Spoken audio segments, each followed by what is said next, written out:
Walking through the city, lights all aglow. Everybody's got a story to show. Wheels keep spinning, streets overflow. Hustle never stops, we're in the flow. Skylines high like our dreams in the air. Concrete jungle, we got flair. Rhythm of the night, we don't care. Underneath the stars we breathe rare. In this urban jungle we're alive. Heartbeats echo as we strive. Dreams collide where the streets survive. Together we'll thrive, side by side.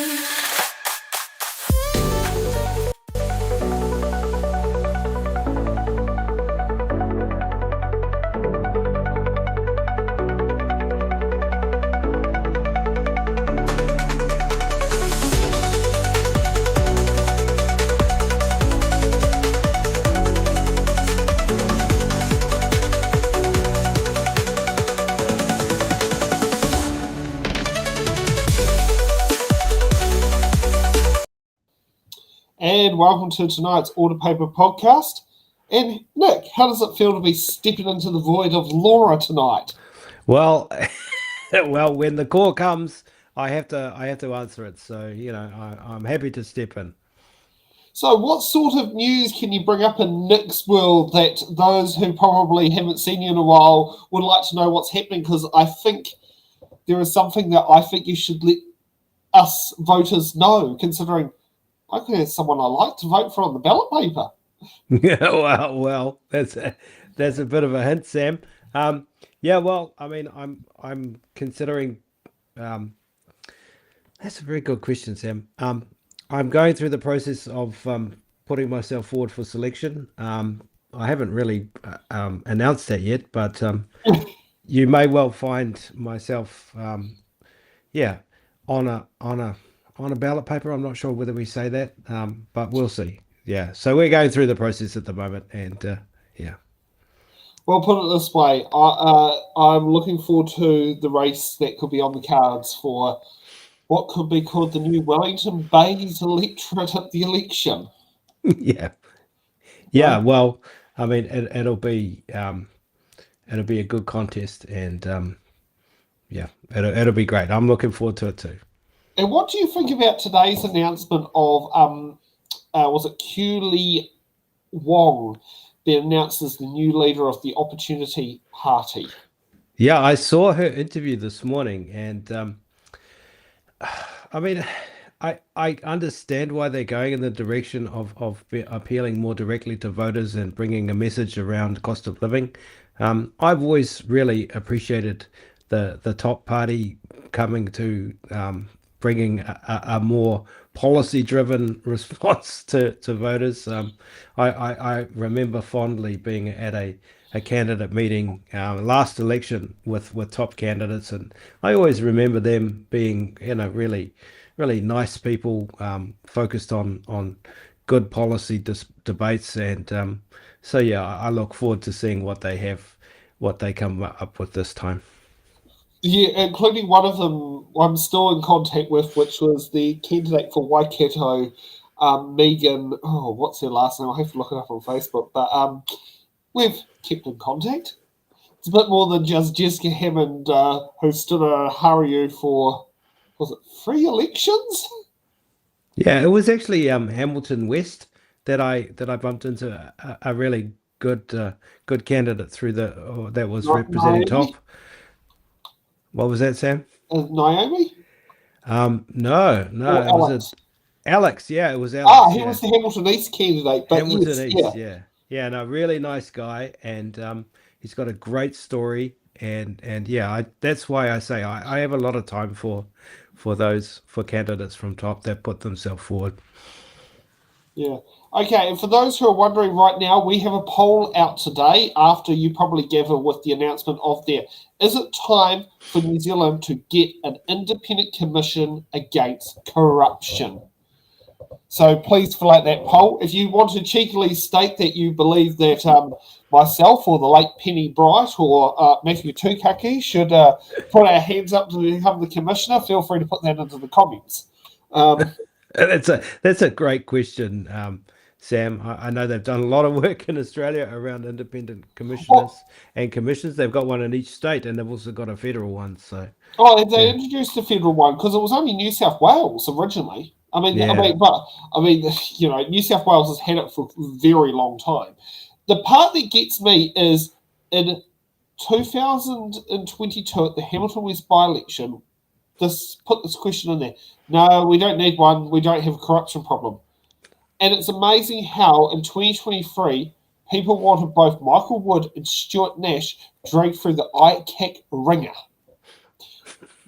And I mean, hey, in the case of Michael Wood, being dragged through the ICAC ringer for what? Like for shares, and what could be there now? Oh my God! Put it this way: what happened in the police could be ICAC big time. It might actually be a foundation thing to go to come out of it, and I hope the police do actually sit there and look at it.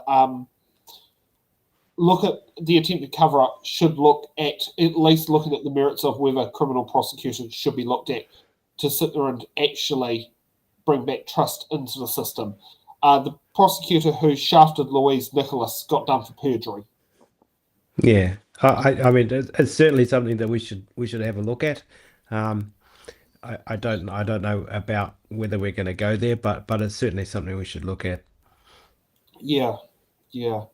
Okay, so let's get on to our first bill for this evening, and it is the the bill is the Racing Industries Closure of Greyhound Racing Industries Amendment Bill, first reading by good old Winnie. Now, I've just got to try and find the right one to share it. No, that's not the right one. This is the right one. Yeah. Oh, however, first, let's get to our super chat that helps keep paying the bills from Mr. Alex. What has Mr. Alex sit there and said today? Come on, let's get back to it. If Labour and Greens win next year, wonder what will happen to road significance, including Cross Valley Link, Petronini Granada Link, and the second Mount Vic Tunnel. I think the current proposal for the second Mount Vic Tunnel is going to be sent back to the scrap heap, and the Let's Get Wellington proposal might come back out of the scrap heap. Yeah, I mean, I don't know, actually. I'm not sure what the answer to that is, but I know that we have had some discussion about not playing, ping pong with proposals, and so yeah, we'll just have to see. I know just around that issue around the second Mount Vic Tunnel and roading out to the east in Wellington.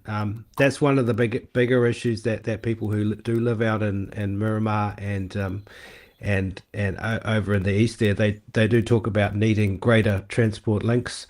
And so that is a really big issue out of that part of Wellington.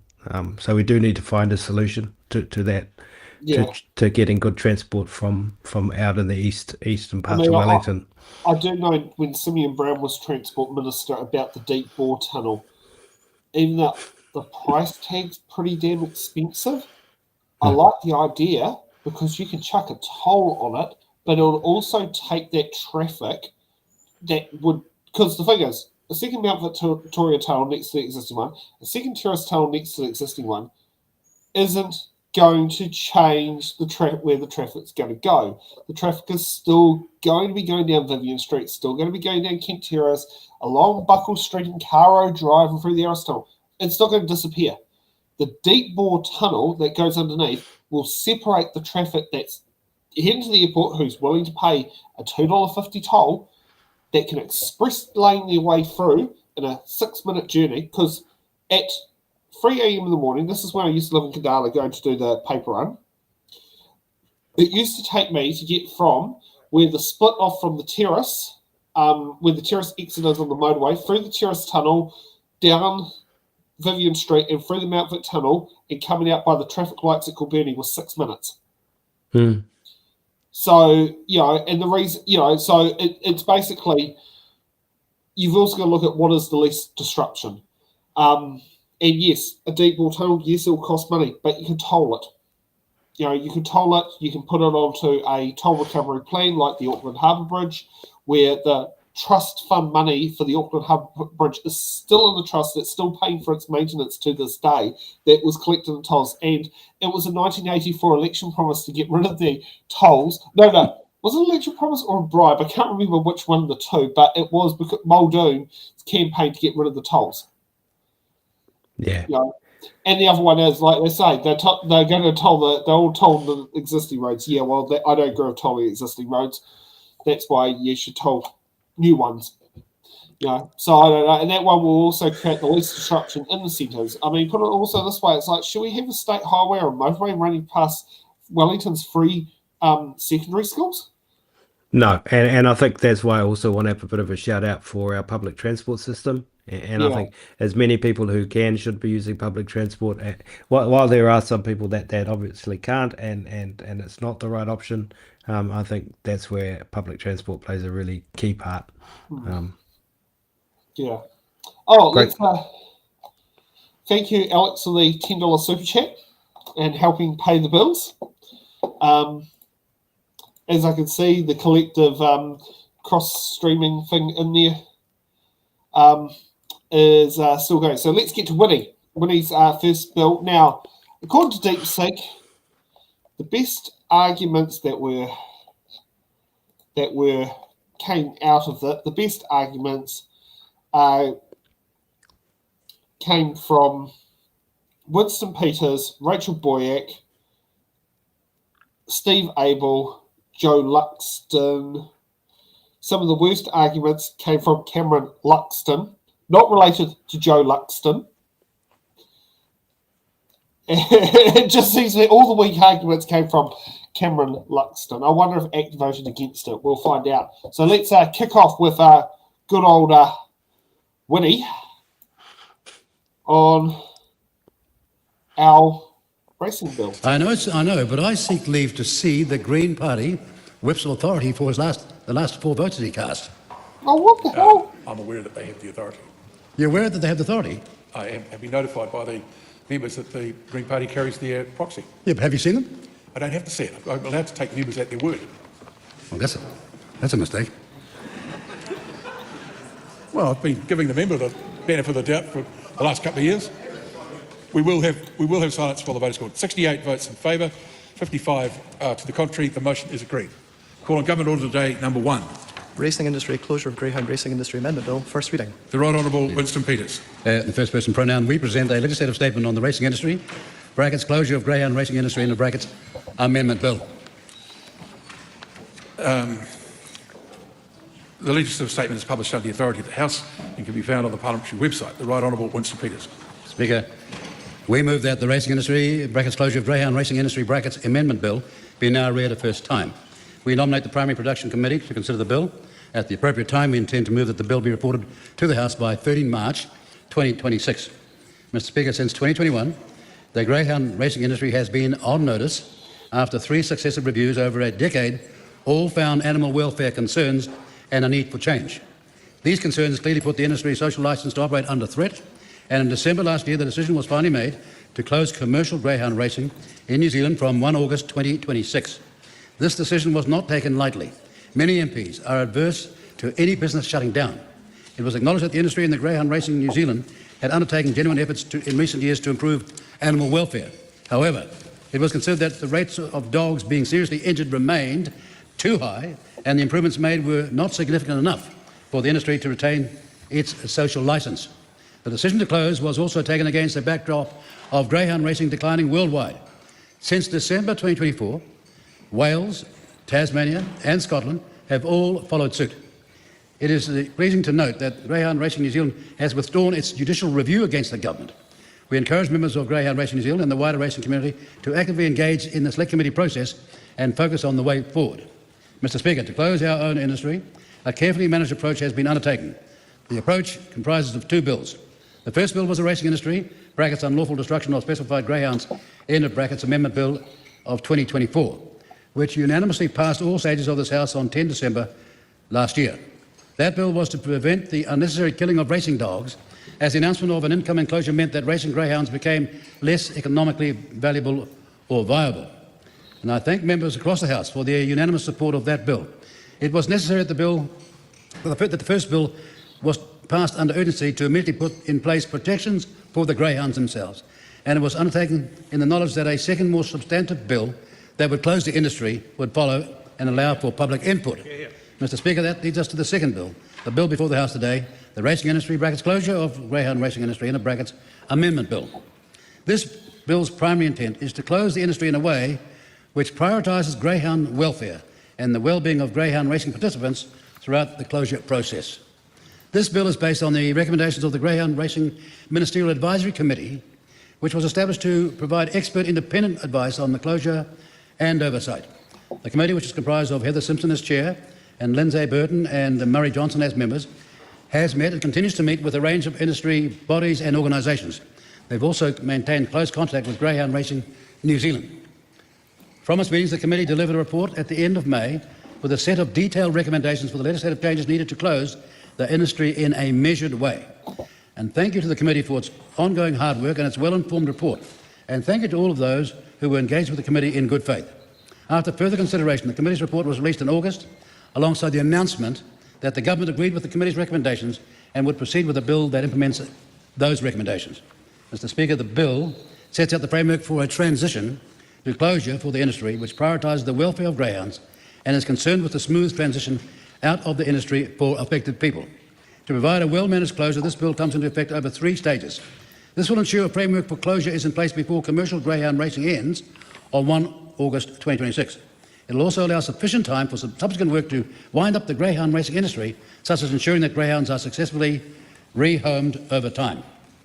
The first stage will be from the day after royal assent and lays down the framework for closure ahead of 1 August 26. This stage will see the establishment of a transition agency responsible for ensuring that a transition plan relating to Greyhound Racing New Zealand is in place to wind up the industry. It's intended that the current members of the Ministerial Advisory Committee will be appointed to the board of the transition agency, and collectively these members hold relevant skills and experience in governance, project management and animal welfare. These members have built the necessary relationships to continue working with the industry, and it's in everyone's best interest that engagement and good faith continues. The agency would be responsible for, amongst other things, ensuring a transition plan is in place, closing Greyhound Racing New Zealand, GRNZ, and clubs, facilitating greyhound rehoming, and supporting industry participants. The second stage is from 1 August 26 and will bring the actual closure of commercial greyhound racing in this country. This stage will see the removal of references to greyhound racing from the Racing Industry Act, so it is no longer permitted.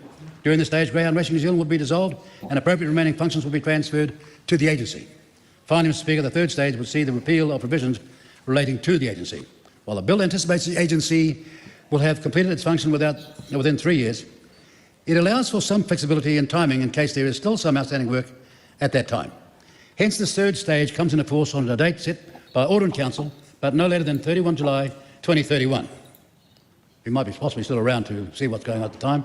Once this is established, any residual assets held by the agency would be distributed to the other racing codes. And this transition to closure needs to be as smooth as possible.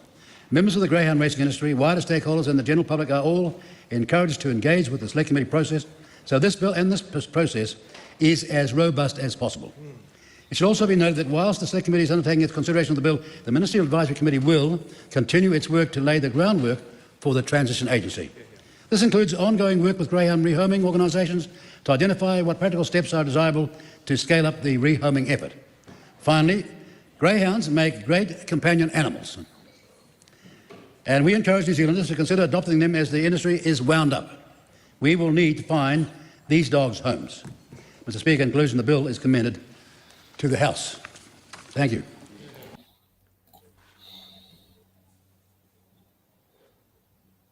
Any comments? No. I You mean, kind of explained exactly I think he's kind of almost said it all, really. But Yeah. but I mean, I don't have much argument with him, really. I think the general public has sort of shifted in the direction of to want the greyhound industry shut, and I think it's good. It's good, really, that he's doing this. And I wonder what the assets are going to be transferred to. Conversions of greyhound racing tracks into horse racing tracks? Yeah, that's the really interesting part about this, because Winston is known to be a big supporter of the horse racing industry. So I'm just wondering how this relates to the horse racing industry. But yeah, I mean, there's nothing. Yeah, this is a positive move. Yeah, it is something that, because I just wonder what the assets will be transferred to and how the whole ins and outs of the new assets would work. It's it's interesting. Hmm. Yeah. Oh, let's get on to our second speech from Rachel Boyack. Back visit in the House. Mr Speaker, it is a pleasure to take a call on the racing industry closure of Greyhound Racing Industry Amendment Bill as Labor spokesperson for animal welfare, and just noting at the beginning of this short call that Labor will be supporting this bill, and our hope is that this bill will receive unanimous support from across the House. Mr Speaker, can I just begin by acknowledging the Minister and thanking him for his work on this important transition approach to ending greyhound racing in New Zealand. Where we are today is a continuation of work that was begun under the previous Labor government, and can I begin as well by acknowledging previous racing ministers Grant Robertson and Kieran McAnulty, both of who did significant groundwork to address the animal welfare concerns that existed within industry to get us to this point.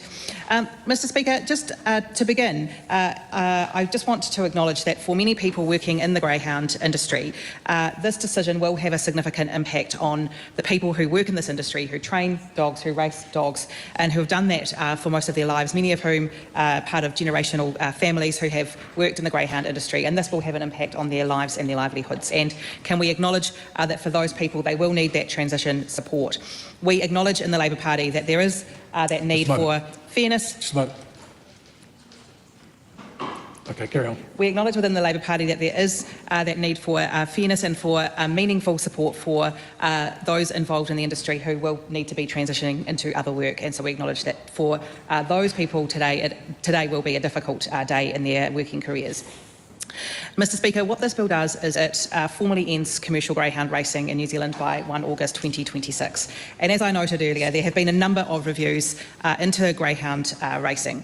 The industry was put on notice, which they were told that if things weren't significantly improved, that the industry was likely to close.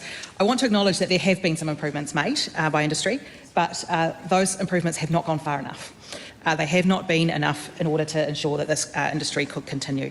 The social licence to operate greyhound racing has been lost. And I note that in the 2024 to 2025 season, there were 17 greyhound deaths, which was an increase on the previous year. And just at the end of October, 2 greyhounds were killed in Invercargill as a result of spinal injuries due to racing. And the public of New Zealand, and as animal welfare spokesperson, I hear from members of the public of New Zealand cannot tolerate this any further. And it is clear from reports in the media and from engagement with people of New Zealand that the social licence for greyhound racing has been lost, and people are no longer willing to see dogs perish or be injured as a result of this practice. What I think will be the most important thing to do alongside supporting those who've worked in this industry is ensuring that animals are rehomed. And what I'm pleased to see as part of the transition plan is that it will continue to do that work alongside organisations like the SPCA, like Greyhounds as Pets and other organisations to ensure that these dogs can be suitably rehomed. I've said in the House before that if I didn't already own 2 Labradors, I'd probably look at adopting one of these beautiful animals. They are wonderful pets. They aren't for every family. Some people will find then some people would prefer cats, Camilla Belch. But so people do need to take a considered view around, like, they should, anytime they adopt a companion animal, they should do so knowing that they have the ability to care properly for that animal. But can I encourage New Zealanders who are listening to this debate today, who are following this in the media, to seriously consider adopting a greyhound? We will need to see a significant number of New Zealanders over the coming weeks and months adopt a greyhound into their family. They can be, as Kieran McAnulty often points out, exceptionally lazy, and then when they do want to chase something, they can go at a wicked pace, as we sometimes see with his dog Zoe down the corridors of Parliament. So I commend this bill to the House. I thank the Minister for his work in leading this change today, and I do encourage New Zealanders to get in behind the rehoming program. Thank you, Mr Speaker. So she mentioned Kieran. Yes, she did. Yeah, I was like wondering, like, because I was like, feeling like, did Kieran end up getting his speech in here or not? Because this felt like something so perfect for Kieran to actually be speaking on. But Yeah, it doesn't look like it. I was expecting Kieran to speak on this one, but maybe not, because it kind of was. It felt like it was an issue that he would take the opportunity to speak on. Yeah. But I think that point that Rachel Boyack was speaking on, she spoke on a few points, but I think the point around the social license has been lost for greyhound racing, but also the point around what happens for people that have been involved in the greyhound industry for most of their lives. I think what happens to support those families and those people once the greyhound racing is no longer an option. I think that's a really important point, and I think that was well made. Yeah. Plus, also the rehoming, I think, is also a really good point as well. And the part that I'm also concerned about is this potentially going to be leading to the end of the greyhound breed in New Zealand as a dog? Yeah, quite possibly. Yeah, because because I'm not sure if the dogs that are racing are fixed or not fixed or what. I don't know the whole ins and outs of it. But likely when you rehome a dog, normally when they're rehomed or that sort of thing, they're normally fixed.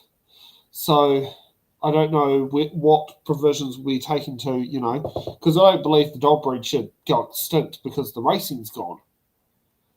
It should adapt and they become, I don't know. They may well become just purely a pet or a companion animal, as was mentioned in the, and it may serve a different purpose. That and the purely companion animal. Yeah, and I actually wonder, could they also be a potential dog that could be looked at for service? Yes. No, absolutely. Yeah, it could be. They could be looked at as a service animal. Yeah. Yeah. Okay, let's see what Steve Abel's got to say. Steve Abel. Thank you, Mr. Speaker. I rise today to speak on behalf of the Green Party in support of the Racing Industry Closure of Greyhound Racing Industry Amendment Bill. This bill is underpinned by an important principle, Mr. Speaker, and a strongly held New Zealand cultural value, which is that New Zealanders don't want to see animals suffer.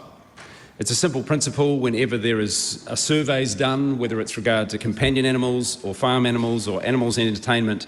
Overwhelmingly, we have a strong held cultural view that animals shouldn't suffer. They should not be the subject of cruelty. They should not live miserable lives.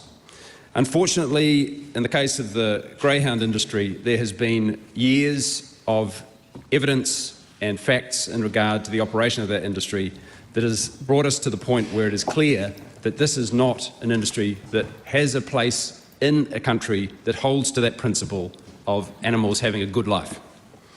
We, for a long time as the Green Party, have called for an end to the greyhound racing industry. I want to acknowledge previous member Mojo Mathers, who in 2016 presented the first petition by the Greyhound Protection League calling for a ban on greyhound racing. I want to acknowledge the campaigns that were run in the 2020s, and my colleague Chloe Swarbrick in 2022 introduced a members' bill with the help of Save Animals from Exploitation and the Animal Law Association to ban greyhound racing, and I adopted that bill, Madam Speaker, on my entry to Parliament in 2018. 2023, and only removed that bill from the members' tin because of the introduction or the announcement by the Minister that it was the intention of this government to bring in a ban on greyhound racing, and we commend that intention. I cannot put it any more clearly than what the Minister put it himself when he said the bottom line is too many dogs continue to die and be seriously injured, and it is time to do the right thing. For those people watching to understand the extent of the harm that comes to greyhounds and the extent of that death toll, just to be clear that in the 2023-2024 season there were 145 greyhounds that died or were euthanised.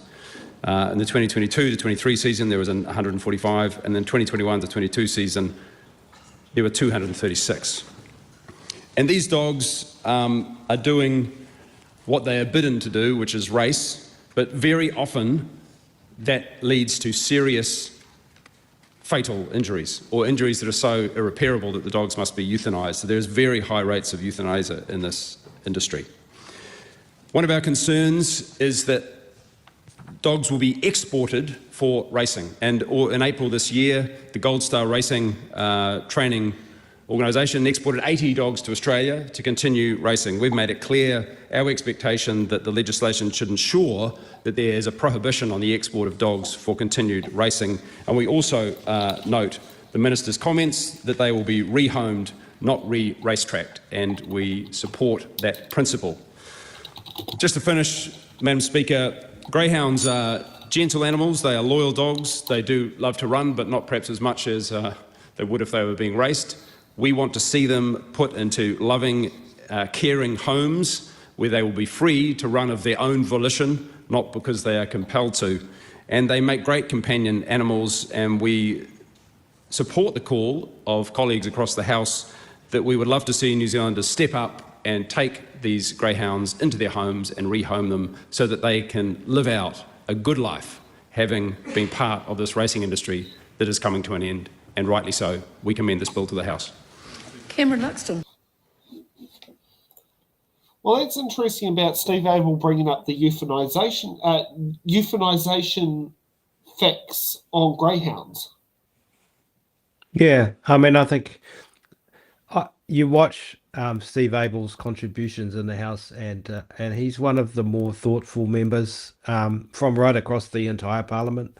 So every time he speaks on whatever issue he's speaking on, he brings a really thoughtful, well researched contribution on almost any issue that he's speaking on. So I'm not surprised that he brought a well thought out contribution there. So every time he speaks, I do tend to listen, regardless of what it is. I've not really come across much that he says negative. It's always been constructive or forward thinking or fact pointing. Yeah, no, he is, and I think he also tends to look for cross-party collaboration whenever that's possible, which is unusual in this Parliament. And certainly at the select committee level, he's always looking to try and work with his select committee colleagues to try and improve the legislation that they're working on. So that's an admirable skill set that he brings. So yeah.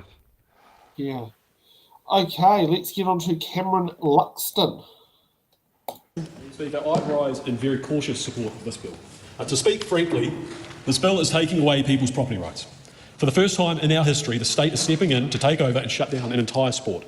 It is the government deciding that an industry of people that have been built, people have built with their own hands, their own money, and their own passion no longer deserves to exist. I know emotions run hot on this issue, but when feelings are running high, that's exactly when Parliament needs to keep its head. Because behind all the noise, we cannot forget the people whose lives are being upended by this. When the Labour New Zealand First and Greens government rushed through their Firearms Ban Act stood with the people affected. We went out and listened, we heard their frustration and their sense of betrayal. Today, this House and its members must do the same for the greyhound community. They deserve to be heard, not shut out and dismissed. Unlike some, I, alongside ACT MPs, have met the people affected. I went to the races in Christchurch to see the sport in action. I have sat down with Greyhound Racing New Zealand, with owners, trainers and their families who have poured generations of work and love into the sport. What we have here is heartbreaking. They've written letters, they've asked for meetings, they've begged for a chance to be heard since this was announced, and they have been ignored. These people are not the type of people that some people make them out to be, villains. They are good, hard-working New Zealanders who have done everything the government has asked of them. They have followed the rules. They have poured millions of dollars into ensuring the safety of these animals during their racing lives, as well as getting them rehomed. They love their greyhounds, and they are now being told that their livelihoods are being taken away while other people in this community and in this house celebrate. I keep hearing the argument that greyhound racing has lost its social licence. But I ask, how long until it's rodeo or rodeo? How long until it's the horses? If the government can erase an entire industry because it's politically convenient, then no one is safe. What we're saying is that if enough people shout loudly, the state can trample over property rights, over livelihoods, and over communities built through generations. This is not just about racing. It's about property rights. It's about fairness. It's about a group of people, especially in rural New Zealand, who are losing a community. And there are some big questions that the Select Committee will need to answer. What will happen to the leftover assets built up over decades? What happens to TAB revenue from betting on dog racing outside New Zealand? And what happens to the 1,000-odd people who depend on this work to feed their families? When the state takes something as fundamental as private property, it must answer to the people it is taking it from. My message to every MP and minister here: go and meet the people this bill affects. Look them in the eye. Hear their stories, because this isn't about a faceless industry. It's about families generations deep who are now on the verge of losing everything. The people in this industry aren't responsible for what past governments or ministers have done or spent. They deserve respect, understanding and the basic dignity of being met face to face, and the least that we can do is listen to them. Thank you, Madam Speaker. Tim Costley.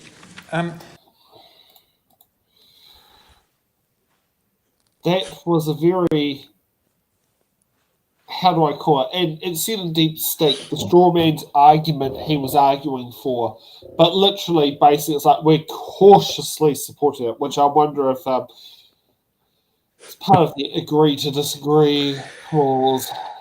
Yeah, I mean, you had it right off the top. This is all about property rights, and that's kind of basically everything that the ACT Party stands for, which is the defence of property rights and looking. Almost every issue can be viewed through the lens of property rights. But not responsibilities for having those rights. No. It's all about So it's all about the rights, and the responsibility is a different conversation. The other thing that interested me about that speech was that the comment that everything has been that they've done everything the government has asked of them. And I found that particularly interesting because one of the other speeches that we saw earlier said that the industry had not met all of their responsibilities. I think that was Rachel Boyack's speech. Yeah, that was Rachel Boyack that said that government had gone back to them and asked them to improve their practices, and they hadn't met those conditions. So something's not right there. I feel like that comment from that last speech from Mr. Luxton, somehow there's some either misinformation or disinformation or something's not quite right there. Cameron Luxton is probably one of those people who will claim that he gets beneficiaries who say to him, they asked to be sanctioned. It's probably from that sort of mindset of people. This happened with Simon Bridges back in he says he gets phone calls weekly from beneficiaries wanting to be sanctioned. Yeah. So probably from the same type of people. Yeah. So something's just not quite right about his speech, but it came across as the sort of speech you'd expect from a member of the ACT Party at the moment. And just a reminder for those who have recently just joined us, we have a poll going on, and the poll is it time for New Zealand to get an independent commission against corruption? So please get and vote. Currently, we have 100% voting yes. Actually, you voted in the poll yet, Nick? No, I haven't. I should make sure that I have my Keep voice that heard on that. 100% rate up. Okay, let's get off to MP for Otaki Electorate, Tim Costley. Thank you, Madam Speaker. And I understand the point that my colleague from the ACT Party makes. This has been a well-signalled change. And over the last 12 months, I've met with people from the industry. I've met with those who oppose it. I've met with those who rehome dogs, like in my electorate in Manukau from the Great Mates team, but also those that work outside of the industry to rehome dogs. I don't think any of those that I've met with would see this being about property. I think this for them is about passion. I think it's about the thing that they love. And what I have found in every person I've engaged with is that they are passionate about these wonderful animals. They're passionate about what they do. And for those in the sport, they're really passionate about that as well. And I do think this is a really significant step that we're taking. I do accept the argument that the world has moved on, that the social licence right around the world to continue in dog racing has been eroded, and that much as this is a difficult decision, it is the right step to take at this time. But I also think it's important to give these people a voice, and that's why I hope, and I encourage all of those I've met with and those that I haven't, to engage in the select committee process, to have their say. I look forward to reading their submissions and to them having the chance one last time to have their say. But I do commend this bill to the House to move to the next stage at select committee. Thank you. Tom. Gee, that was short, sharp and sweet. There. Yep, he did what he needed to do to make sure he was seen as present in the House. But yeah. Yeah, it's typical. I'd like to say, near seat warmer speech. Little bit, yeah. Yeah. Oh, let's see what his colleague from Bay Plenty, Tom Rutherford, has got to say. Rutherford. Speaker. Oh, thank you very much, Madam Speaker. A privilege to follow on from my colleague Tim Costley. And I just want to reiterate a point we haven't actually discussed so far this afternoon, is that New Zealand at the moment is one of only 5 countries across the world where commercial greyhound racing is still permitted. And it's not an easy decision that the Minister is making, but it's the right one, because it's actually about reflecting our commitment to prioritising animal welfare while providing the industry the time and support that they need to bring about this change. And therefore, Madam Speaker, I commend it to the House. Joe.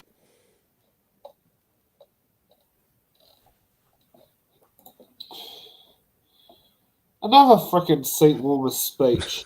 Same. He's no wonder why this bill only took 37 minutes to go for its first reading. Yeah, I mean, he just checked in and ticked the box and then sat back down again. Yeah. Okay, Joe Luxton.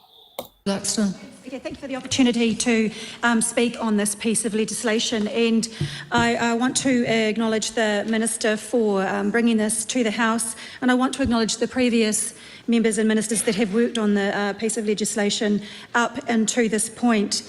I just want to acknowledge some of the issues that Cameron Luxton raised in his speech, and I don't believe that anybody in this House has made out the people that work in this industry to be villains. I don't believe anyone in the House has said that.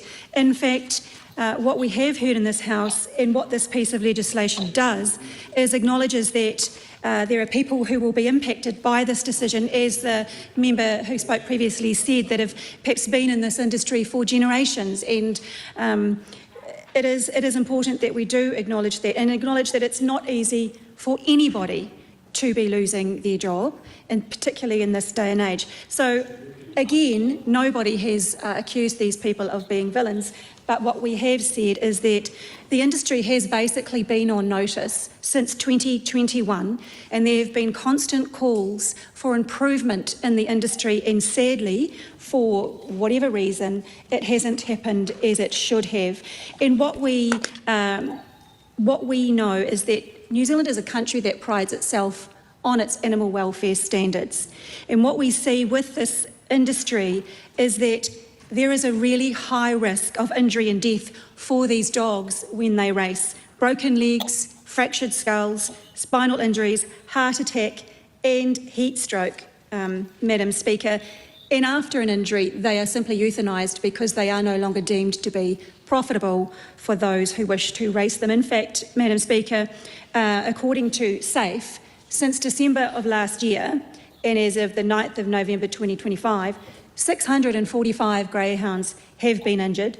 93 have suffered fractures, and 17 have died. So, Madam Speaker, this decision is the right decision, and I am proud to be standing here as a member of the Labour Party that support this piece of legislation. Madam Speaker, greyhounds are gentle, social animals, and if anyone has met Zoe, Kieran McAnulty's dog, we can all attest to that. They might not be the smartest, and they may not be the prettiest, but they are.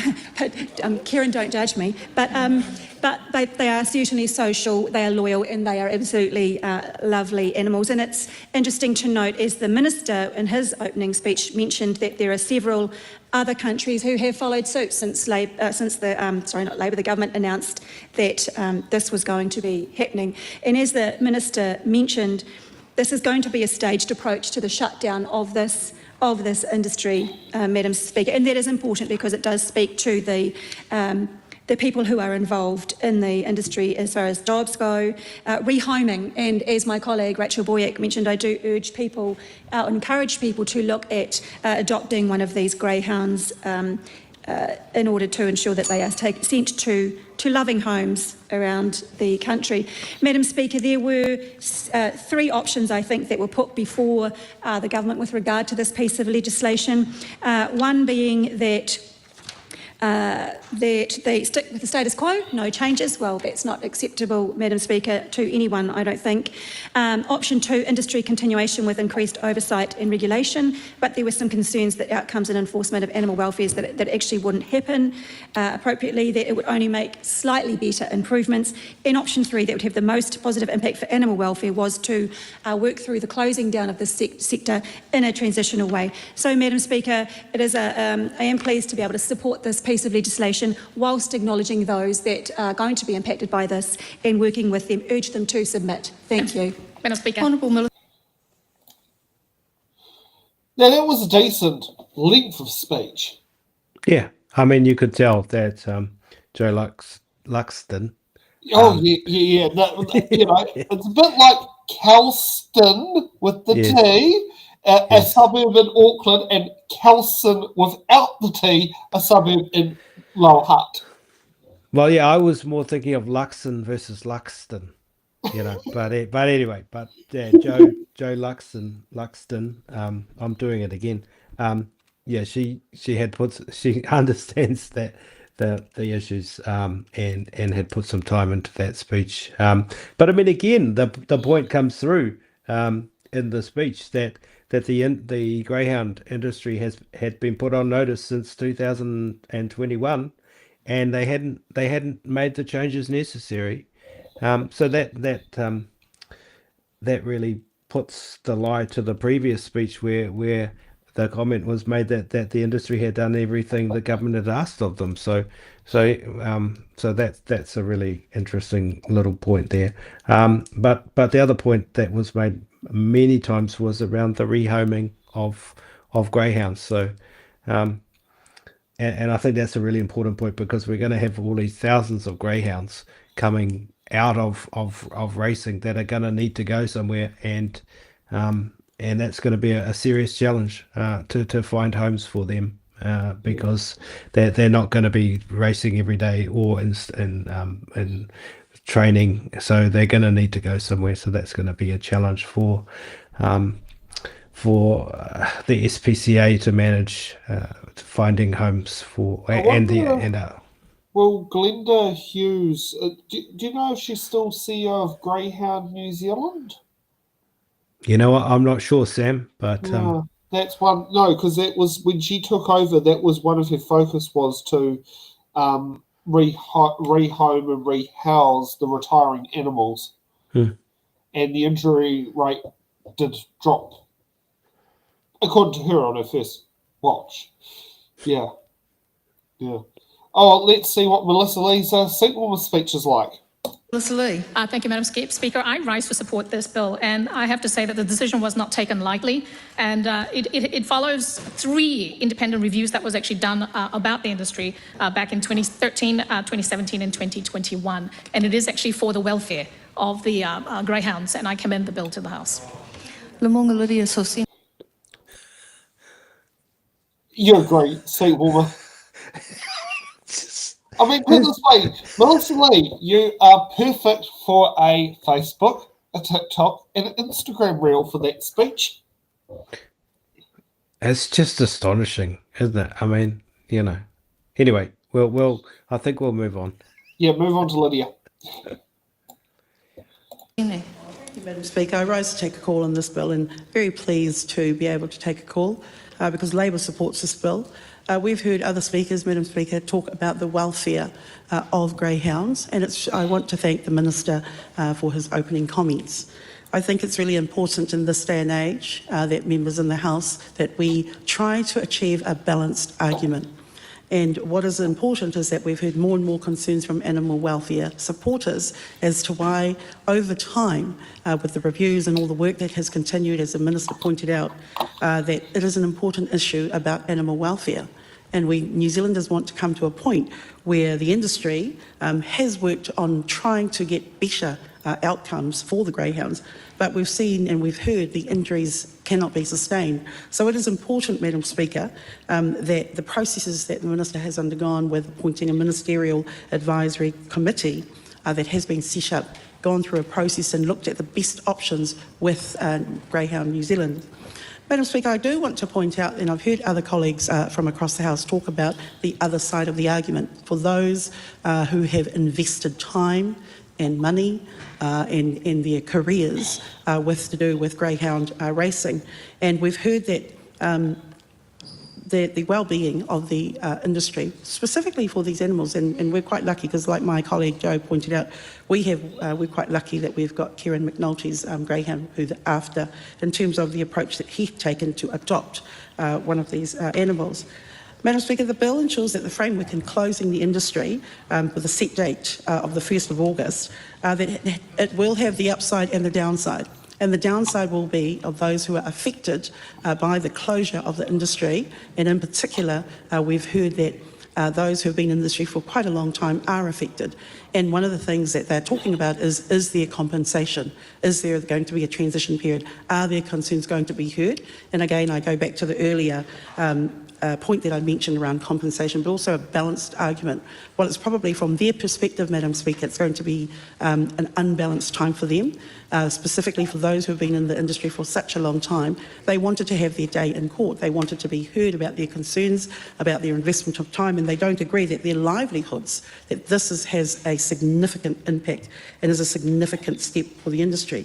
Madam Speaker, I do want to raise that through the transitional period, there needs to be meaningful support, compassion, and also fairness for those who have worked in the industry, the trainers, the communities, and for those who supported the activity. However, we've come to a point now where we are, in Labor, we are supporting the decision, as we've heard the Minister announce in this bill. And it will have a major impact. And specifically, my plea, and I know we will have a committee stage in this process after the Select Committee also, is that transitional authority that will be appointed to do that role, specifically with the cost of the role that they're doing of 60 million, that the steps in place that, again, I want to mention, just as I wrap up, the balance of hearing to when the industry is going to be closed, is going to be wrapped up. Will those in the industry have the opportunity to raise their concerns? Will it be fair compensation? But Labor does support this step and this bill. I commend the bill to the House. Well, it's a bit more of a decent speech. Yeah, I mean, I think that was a really a useful contribution. Just going into the issue around what happens to the industry when they have no industry, which I think is actually quite an important issue. So what we heard there was around the compensation part of it, the meaningful support, and the establishment of the transitional authority and the funding that goes into that, the 60 million that's been put aside to establish that transitional authority. So I think that's really important, obviously, because we are going to have no more greyhound industry. We're going to have no more people participating in that industry. So we're going to have to find new jobs and new careers for people who are in that industry. So that's going to take some time. So it was good to have that explained a little bit more. Okay, let's see what if Vanessa Weenik has a seat warmer speech. Dr. Vanessa Weenik. Thank you, Madam Speaker. It's a pleasure to be able to take a very short call on the racing industry closure of Greyhound Industry Amendment Bill. We've heard across the House there's unanimous support for this very compassionate bill, and we've also acknowledged that there will be a huge impact on those people involved in the industry. Without extending the time any longer, I commend the bill to the House. The question is that the motion be agreed to. Those of that opinion will say aye. To the contrary, no. The ayes have it. Racing Industry Closure of Greyhound Racing Industry Amendment Bill, first reading. The question is that the Racing Industry Closure of Greyhound Racing Industry Amendment Bill be considered by the Primary Production Committee. Those of that opinion will say aye. To the contrary, no. The ayes have it. Right Honourable Winston Peters. I move that the Racing Industry (brackets Closure of Greyhound Racing Industry) (brackets Amendment Bill) be reported to the House by 13 March 2026. And thank my colleagues for the abbreviated version of support. The question is that the motion be agreed to. All those of that opinion will say aye. To the contrary, no. The ayes have it. I call on government. I think the voting had more use of it than the at least the honest seat warmer speech. Yeah, I mean, they could have at least made a little bit of effort on the government side. There was, I wonder if this could be a standing order that could be put forward for situations like we have, where we have a coalition of free people, to have it where the parties actually, where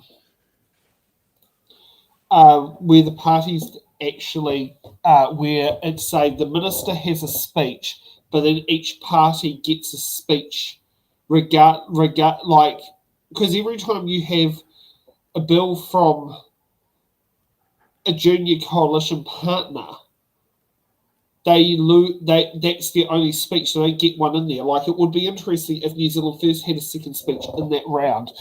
For the regulatory standards bills, it would be interesting to see ACT having a second speech in that round. And the only time you tend to get that is when it's on a conscience bill. Yeah. I mean, they were all National Party MPs that were speaking on that bill. And they were seat warmer speeches. Which, and I'll be honest, I don't see the National MPs being as invested in the bills as their junior coalition counterparts would be. No, they were just doing their time on the in the House. But that's part of the job of government MPs is to read the speech and. Yeah. Okay, before we head off to the next bill, the Telecommunications Amendment Bill, let's get to more super chats. More from Alex. Just to add, there's a little bit of trouble brewing around the Petone Grana and Cross Valley link, as it involves the Gilbert Bush Reserve and the St. Ton Nossa Rosa Park. Gee, that feels a bit like Rosa Parks is trying to be there. And more from Alex, since he seems to be the only person who seems to be putting in super chats and helping pay our bills. Just wanting Nick's opinion, if possible. Does he believe it is time for the sale of fireworks to be banned and public displays only? That's a great question, Mr. Alex. Yeah, actually, I would think that would possibly be a really great way to go. I certainly know that on not only just on Guy Fawkes, but in the lead up to Guy Fawkes, our fire service goes out, almost every night and multiple times every night for fire related events, and so. People shooting fireworks all over the place into people's houses, causing fire, causing all sorts of mayhem. So Personally, I would really like to see us take that step and ban the sale of fireworks, apart from for public display. And yeah, I just think, what are we up to? It's just way too dangerous. Plus it's also the impact it has on our animals. And I know pet owners that for this time of year, it's just absolutely, it's the worst time of year, because they just have to lock their animals inside and really just hunker down, because it's a terrifying time of the year. So yeah, for me, absolutely. How close are you to the Brooklyn Fire Station? Very close. We're probably about a block away. And I mean, Brooklyn Fire Station is the second busiest fire station in the country. It's going all the time, every day, all day.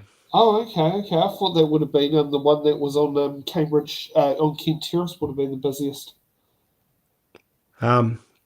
It possibly is. I think Auckland Central's probably up there, but Brooklyn, because Brooklyn fire engines go as a reserve for every call in the city. They're going out. They're going out all the time. Yeah, that is actually a point. No, and I know Newtown's ones do as not quite to the same extent, but they do. And I know yesterday when a fire call went out, 3 fire engines went up Main Street. Oh, and you can probably guess what happens when there's not much room for them to pass, that they can't just zoom down the road at 50 k's because the traffic's at a standstill waiting to turn at the traffic lights. Yeah. Okay, so let's shift over to the Telecommunications Amendment Bill, first reading. And let's kick off with the MP for what used to be called Helensville, Chris Pink. Oh, and former student of Kelston Boys High. Since, Kotahi te poti kia whakahe.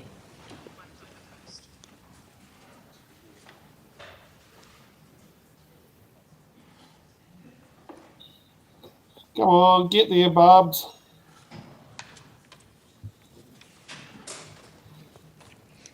The ayes are 68, the noes are 55. The question is agreed. Regulatory Standards Bill, third reading. I call on Government Order of the Day number 2. Telecommunications Amendment Bill, first reading. Honourable Chris Pink. Thank you, Madam Speaker. I present a legislative statement on the Telecommunications Amendment Bill. That legislative statement is published under the authority of the House and can be found on the Parliament website. Honourable Chris Pink. Thank you, Madam Speaker. I move that the Telecommunications Amendment Bill be now read a first time. I nominate the Economic Development, Science and Innovation Committee to consider the bill. Madam Speaker, telecommunications services are vital to New Zealanders' lives and the sector generally works well, but as we all know, technology moves fast. This bill makes a series of targeted regulatory changes to ensure regulation keeps up with changes and Kiwis continue to have world-class connectivity services. There is a second bill that gives effect to the rest of the package of telecommunication regulatory changes that Cabinet agreed to, but I understand that this has not been approved across the House for association for first reading. Beyond the targeted improvements in this bill, we are in the process of making other improvements to regulatory settings for the telecommunications sector. We're making critical updates to the National Environmental Standards on telecommunications facilities as part of the Resource Management Act changes, or rather replacement, as well as removing barriers from the activities of fibre companies so that they can innovate and expand. Madam Speaker, we're also undertaking a broader communications systems level review led by both the Minister for Media and Communications and the Minister for Regulation. Decisions following that review are yet to be made, but I understand that ministers have worked to avoid duplication between the changes made in this bill and the matters that the Ministry for Regulation has been looking into. There are 3 key issues in the Telecommunications Amendment Bill. First, the bill makes permanent the rights that allow fibre providers to access shared property to install fibre. These rights were set to expire earlier this year and have had a short extension until 2028 to give us time to consult on their future. As many of you will know, colleagues, friends, fibre broadband has economic and social benefits that come from Kiwis making use of the high-speed, reliable telco services. But without these rights, some consumers will be at the mercy of an unresponsive or unsupportive neighbour if they want to use shared property to connect to fibre. Making the rights permanent reflects our commitment to supporting New Zealanders to connect to and benefit from high-quality telecommunication services. This government is also committed to protecting the rights of property owners, and so the bill makes the existing protection mechanisms for these people permanent as well. These protection mechanisms include access to dispute resolution, limits on how much shared property can be impacted, and requirements about how the impacted property is reinstated. The bill also allows for the rights to be invoked when a fibre installation order is placed directly with a fibre provider. At the moment, the rights can only be used when someone has ordered a fibre broadband plan from a retailer. Developers or landlords are understandably reluctant to sign up to a broadband property for a property they're not going to be living in just to get fibre installed. But the change in this bill means that a property owner, or again a developer, with a shared driveway can use the rights to get fibre installed before anyone moves in, without having to sign up to a fibre broadband plan. It will therefore support more properties to be fibre ready and improve access to fibre for more New Zealanders. The protection mechanisms for affected property owners will also apply in these circumstances, balancing the benefits for consumers who want to connect with fibre with impacts on other property owners. Second of the three promised areas, Madam Speaker, the bill makes it mandatory for large telecommunications companies to be part of an industry dispute resolution scheme if they aren't already. Many of our biggest telecommunications providers have already voluntarily joined a scheme, which is great. However, we're seeing that as the telco industry evolves, more New Zealanders are finding themselves without access to a telecommunications dispute resolution scheme. Given the number of complaints relating to the telco sector each year, it is important that consumers can escalate their concerns to an industry dispute resolution scheme.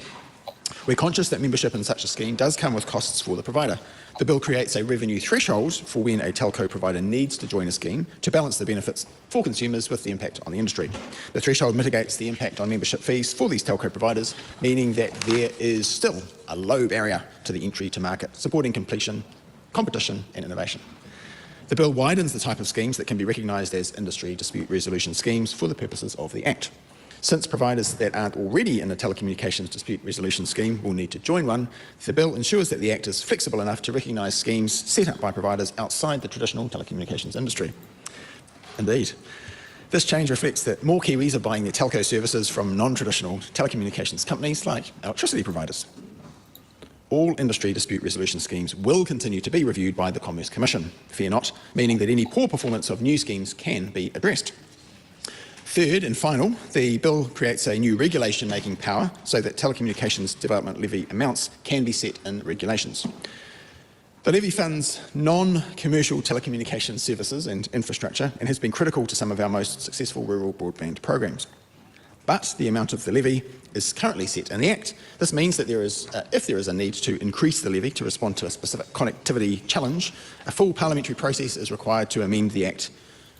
If we really want to be able to use the levy to meet its purpose of addressing non-commercial telecommunications challenges, and I think, Madam Speaker, we do, then we need greater flexibility. By amending the Act so that the amount of the levy is set in regulations, we'll be better placed to respond to connectivity challenges as they arise. To balance this increased flexibility, any regulation that increases the levy amount will need to have consultation with telecommunications providers that pay the levy. This addresses some early stakeholder concern about a lack of checks and balances. Madam Speaker, I think it's important to note that decision-making on increases currently need to go through the House, and so we're engaged in the process of balancing the need for accountability and a robust process, on the other hand, with the ease of being able to do the business of changing that as need be. The bill will allow for necessary flexibility to set the amount at an appropriate level while keeping regulatory uncertainty to a minimum.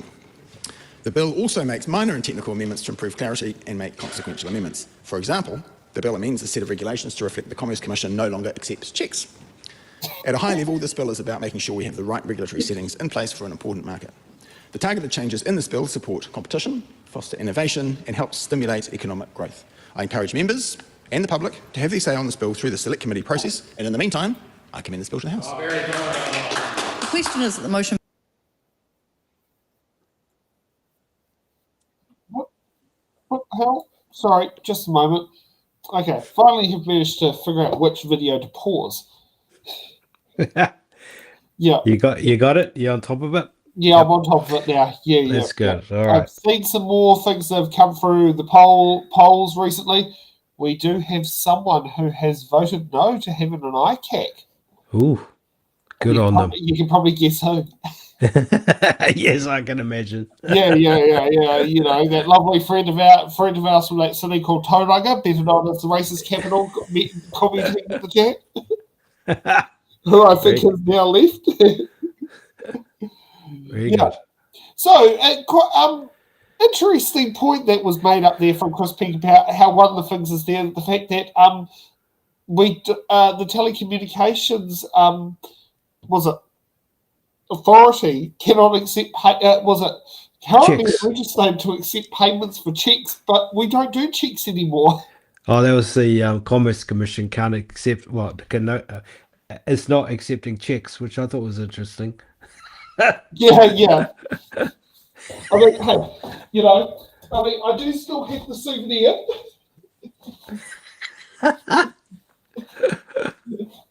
Where is it? Where is it? Trying to find it. Come on. This is what happens when you move. Yeah. You misplace some things, such as your souvenirs are what you can't write anymore, not as checks. All right. So I have checks. Hey, this is fun. Sorry for those at home who are watching me literally going through a box. Can't find, seem to find a checkbook. Well, I found one checkbook. What do you got? Have you actually got a checkbook there, Sam? Yes, I have got a checkbook. Wow. How about that, eh? Yes. Here's a checkbook. Unbelievable. I know. No check was ever written from this organisation's bank account, but we get it. We got a checkbook, and it still has check number 000001. Tell you what, you should take that along to Te Papa. No. You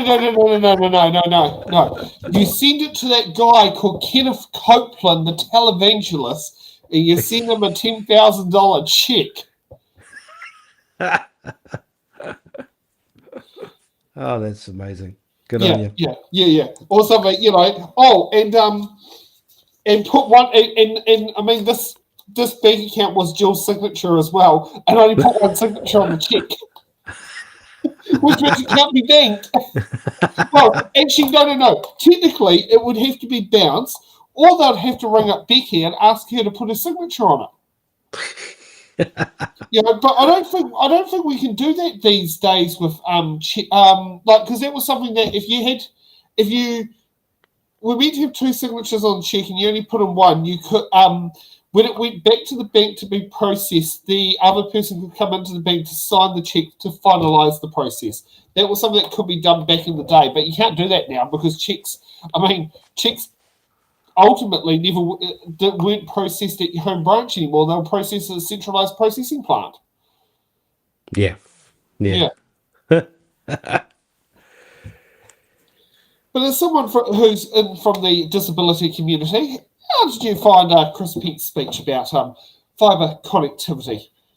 Well, I mean, the whole thing about the digital divide is always a big issue around not just disability community, but Māori Pacific communities, the elderly particularly as well. Elderly communities are really not as connected as other members of society. So I think the digital divide is a real issue. It's going to just accelerate. In terms of there are real communities that just don't have access to the internet as much as as they need to in order to interact with government. In order to get access to government services. I mean, government is going more and more online, so therefore people need to be online. So it's becoming a serious problem. Now, I find something a bit interesting about the fact that the way the current setup is, you have only a retailer can go to have fibre to request fibre connection to be installed into a property, not a wholesaler at the request of a developer. Now that's actually quite interesting on that one because, like, say for example, you build a new apartment block, you've got 15 apartments in there or something, or 20. And you've got to go through and work out the basically, going through and connecting up all the places and having to potentially go one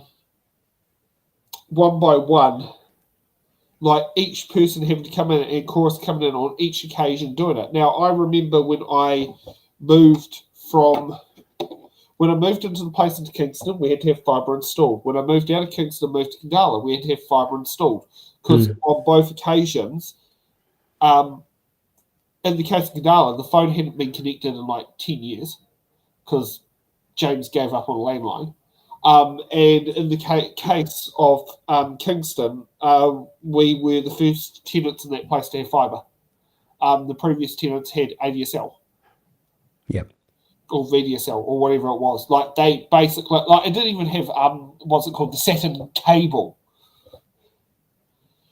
Yeah, so it's interesting the fact that you can sit and get things like a developer who can sit there and go, yeah, I want fibre put into all these new houses. It can literally do that, and I actually think that's a bloody good thing. Yeah, one of the things that he said that kind of piqued my interest was the industry-based complaint scheme, which kind of made me, kind of unfashionably late. Very good. Gate crashing. Very good.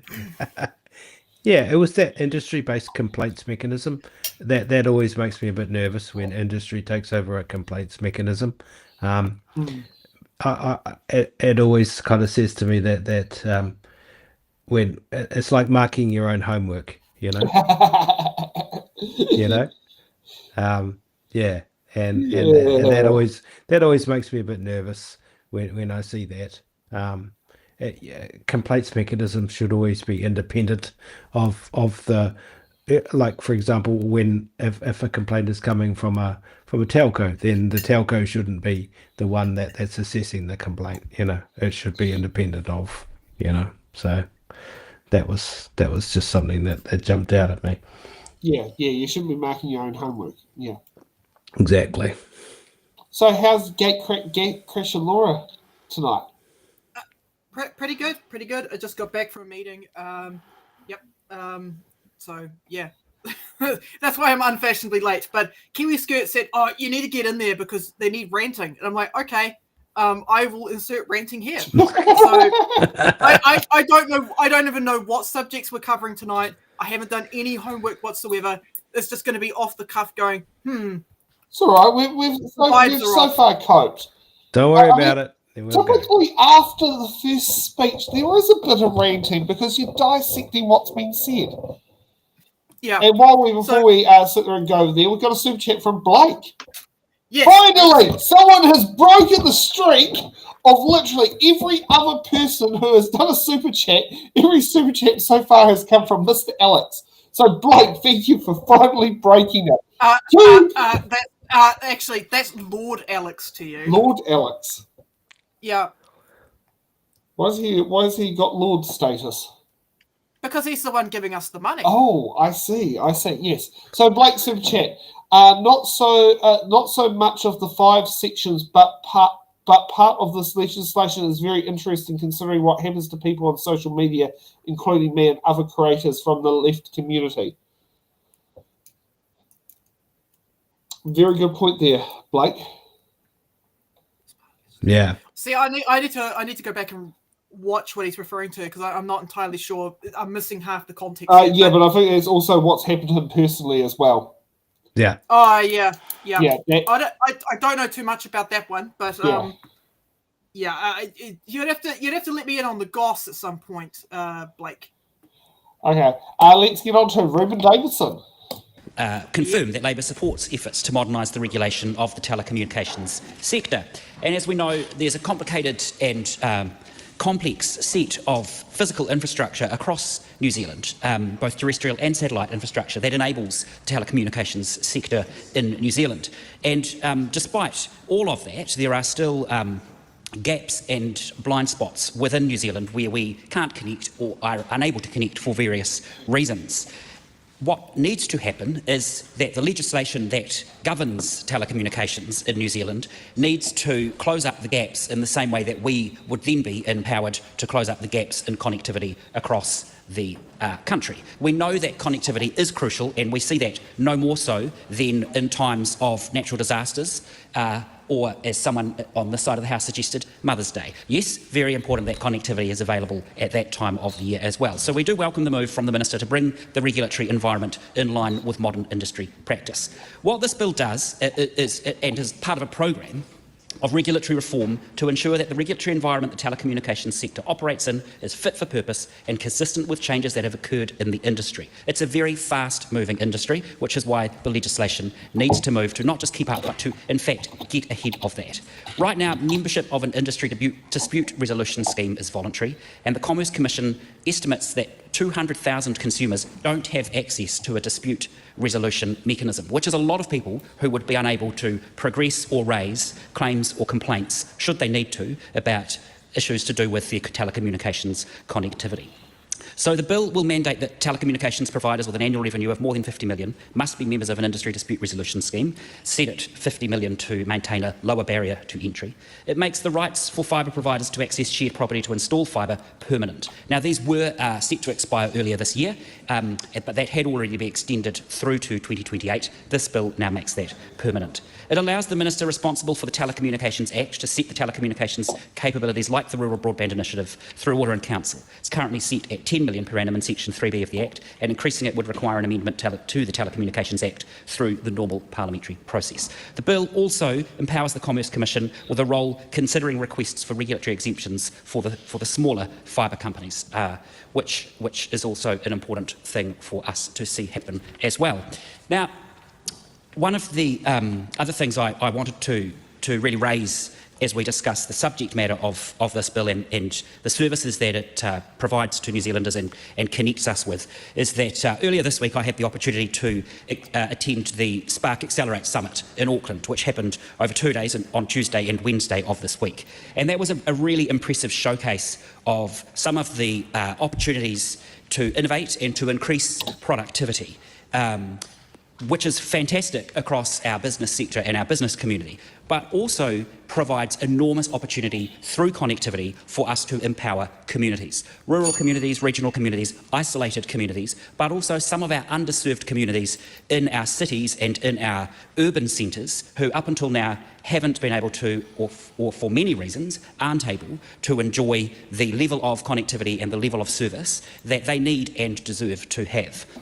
Now, one final note that I really wanted to just reference in closing is that there was a request for this bill to be wrapped into the other telecommunication amendment bill on the order paper. But I think that it's very important that given the differences in the two bills and the different areas that each of them seeks to address, we need to keep those bills separate and we need to deal with the issues in each separately because they are separate issues. So we do support the bill, but we think it's important to take the time to get the legislative infrastructure right.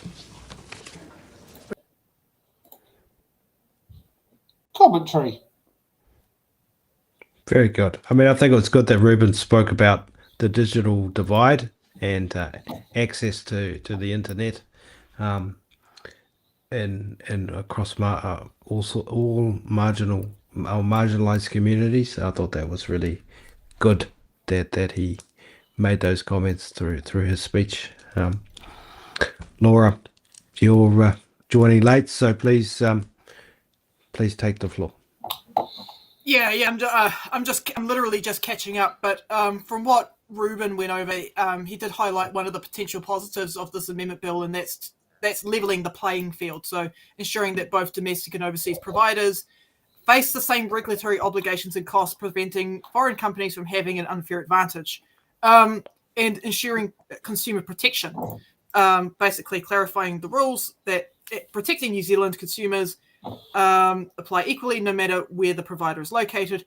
I agree with those two aspects of the bill. I think that's really good. He didn't really go too much over the potential issues of this bill though.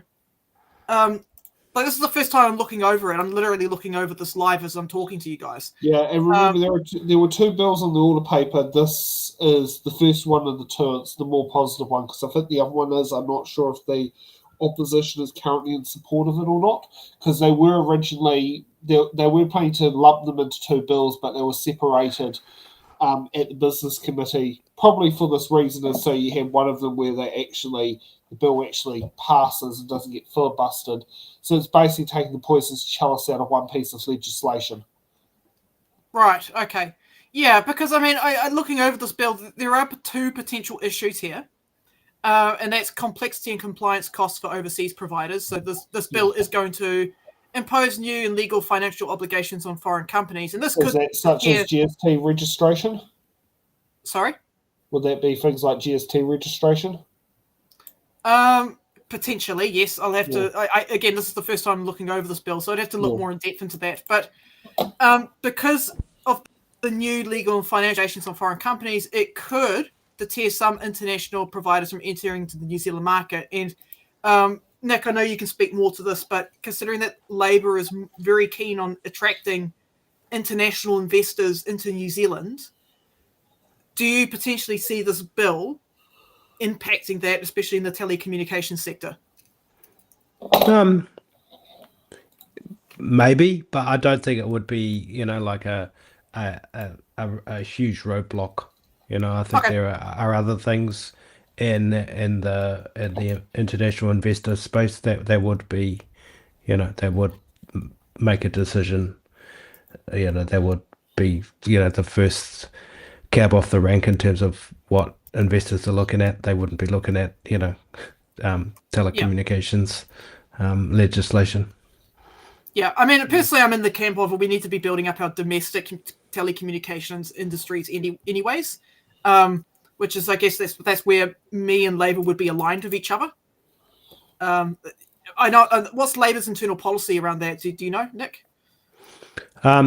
It's too early to say, really, at this point. That's why we're having our conference this year. So we'll be coming out with a full policy suite, after conference and, throughout the next year. Yeah, keep us in the loop. I'm quite keen to know. You'll be among the first to know. Yes, I'm out here going, what's coming out first? Is it Grand Theft Auto 6 or is it Labour's policy? I can picture what you call a leaked transcript of one high up in the Labour Party, one high up in the Green Party, talking about cross policies that get leaked out, and then you have Chippy and and Chloe having a joint announcement going like, "Yeah, but we support it."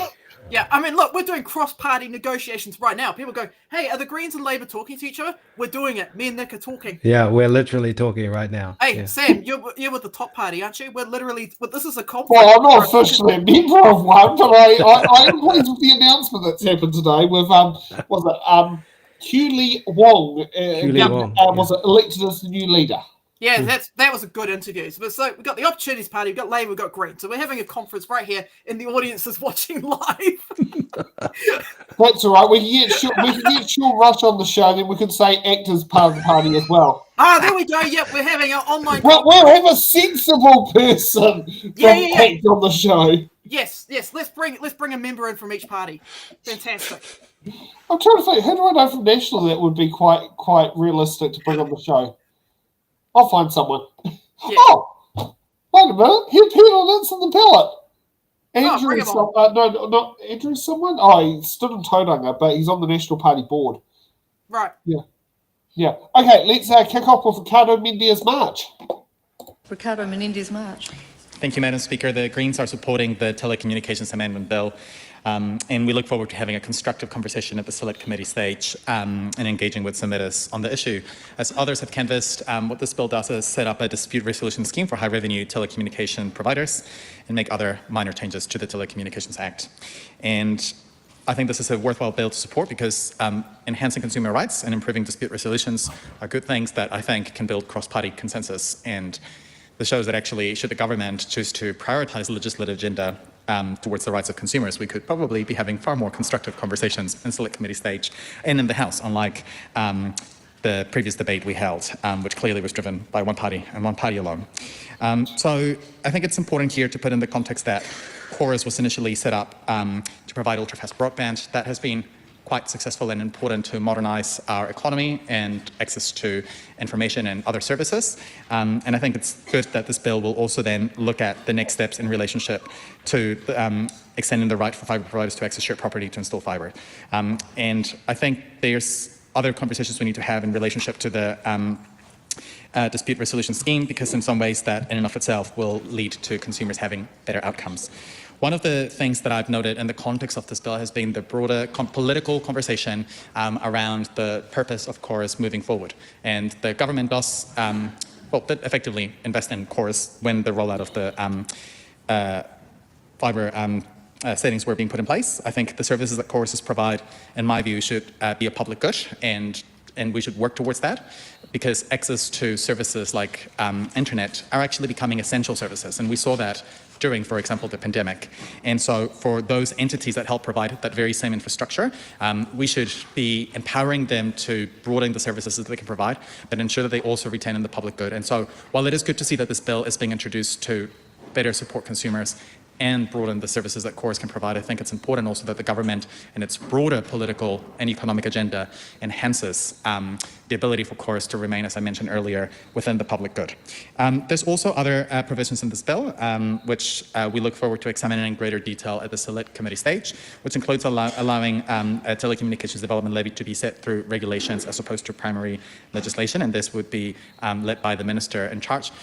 This is, I think, something that feels practical. Often things that are set within primary legislation end up not necessarily keeping up with the times or the economic conditions, and so having provisions for these levies to be set through regulations by the minister is a useful way in which we ensure that we can adapt to the different economic outlooks and also what the industry at large looks like.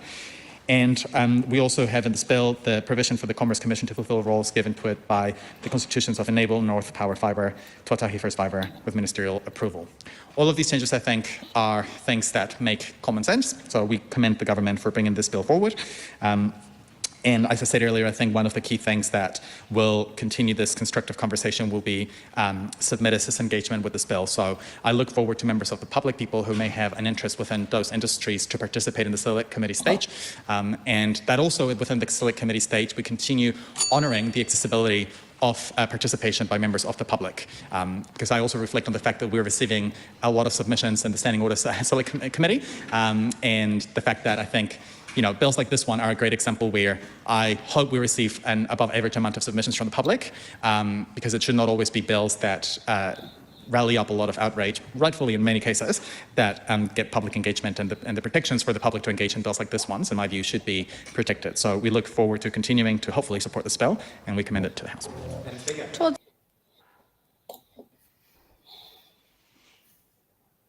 Comments? Well, I know better than to disagree with Ricardo, so yeah. He pretty much, I think he pretty much just went over the same points that Ruben just went over, didn't he? Yeah. Yeah. Pretty much, that was pretty much just a carbon copy. So it's like, okay, yep, good bill, yep. Well, it's actually interesting in DeepSeek. It actually it treated as both the arguments as a combined argument.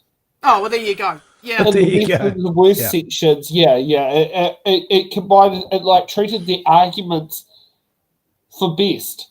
They came combined in that. It brought up different points of what it brought up on here. Like, what did it sit there and say on here? Let's bring it up on screen. Okay, so it brought up as best arguments the shared driveway example by Chris Pink. I will just zoom that in a bit just because that does look a little bit fuzzy. I'm not surprised that DeepSeek put those two speeches together, because they were very, very similar. Yeah, exactly. Mandatory disputes resolution. Yeah, and I mean more about the flexibility on there, and it does bring up some of the worst arguments, which is will be quite interesting. Including the red tape straw man argument from Manamino Kapakingi. Hey, but this is good. This is good that we're utilizing AI this way, because AI is not a person that's voting in the next election. Thank God. Thank God. But it can point out fallacies and arguments, and that's one thing AI can do quite well, is actually identify the illogical premises that have been put forward in an argument. It doesn't matter whether it's from a Greenie or Te Pāti Māori or Labour or ACT or National. It's important to understand where the weaknesses are in the arguments and where the strengths are. Yeah. Okay, let's get on to Todd Stevenson. Thank you, Madam Speaker. It gives me pleasure to rise on behalf of ACT and speak on the Telecommunications Amendment Bill. ACT is proud to be part of this well-functioning government. And it's actually been interesting coming into Parliament and obviously being involved in select committees and part of the government. A lot of the work we're doing is actually fixing up areas where things have been neglected for some time. And this is another excellent example of where we're taking a targeted approach to updating the Telecommunications Act. Actually, the Telecommunications Act of 2001, which is actually quite old now if you think about 2001 and think about all the technology changes that have happened. And in fact, probably back in 2001, no one would have imagined that we would now actually have a satellite network around the world that can deliver internet to you anywhere in New Zealand. And I know members across the House who use phones that are supplied by Parliament will now know that that service is actually available anywhere in New Zealand to actually get communications on your phone, even when you're not near a cell tower. And so that's the kind of changes we've seen, even in what could be described as a relatively short period of time. And so this bill just seeks to make some very sensible updates, actually add to the existing dispute resolution scheme by making it mandatory for certain companies with over $50 million in revenue to have to join the scheme, and also ensuring, because our broadband rollout in New Zealand has been very successful, and we want to ensure where there are these issues around enabling access to shared properties that can still be done. And actually, if you look in the bill, and if people have got time, there's a great example of, it's got a little, sometimes these bills are great, they have little examples of what they're talking about, and they use the example actually of a 3-storey apartment building and why needing the shared access is appropriate. So that's a very sensible change. We've got some other minor updates around the Telecommunications Development Levy and being able to set that by regulation. We've got a bit of an expansion to the role of the Commerce Commission in relation to very specific companies, some technical, other technical updates. So all in all, this is actually a very sensible piece of legislation to make sure that the Telecommunications Act remains fit for purpose. And it's very encouraging to see that we've already heard all the parties that have spoken so far are going to support this to Select Committee, which I think is very good, because it is at where the Select Committee that any of the specific details can be worked through. I'm sure this will get a number of submissions, particularly from telecommunications providers and users, I suppose, of telecommunication services as well. But they will be able to go through the detail of this bill, identify any issues, and I know that the Select Committee, I know, will work diligently to make sure that when this is returned to the House, any issues have been identified. This is a very sensible update, and I commend it to the House. Jenny Marcroft.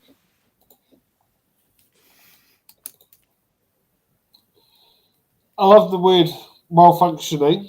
Todd, you're a well-functioning member of the ACT Party. I would say there's only one other person in the ACT Party who'll get that title, and the rest of them probably need to sit there and have a new fresh set of spark plugs put in. Oh, who's the other one? Nicole McKee. No. So, yeah, I was going to say, what's his name again? Cameron Luxton? The reason why I say it isn't functioning or firing on all cylinders is Nicole actually knows her shit, and she actually does, out of all the ACT ministers, I rate her the best. But to be honest, the bar ain't that high. Yeah, no, if I had to choose between having a beer with Nicole or a beer with Cameron, I'd choose Cameron any day of the week. He's the sort of guy that I would get along with like a house of wine. Cameron's a backbencher. Yeah, I have a soft spot for Cameron. A part of me actually does like him because he reminds me. He reminds me back when I was an ACT supporter. So I kind of see a bit of myself in him. So I was like, he's a bit like me, and maybe one day he'll come over to the Green Party and we can have a big laugh. I see myself more having a beer with Todd Stevenson, but that's actually because we probably would have a very constructive conversation. I mean, to be fair, you're both gay, so you'd be at the gay bar. You never know, I might be hooking up with a woman one day. No. Get that image out of my head now. Won't be you. I respect the boundaries. Yeah, I don't want that in my head. Okay, let's get on to something serious now. So, very sensible legislation. Very weird coming from him, considering the ACT is very pro-privatisation of stuff, and basically this bill is going to secure funding for public services.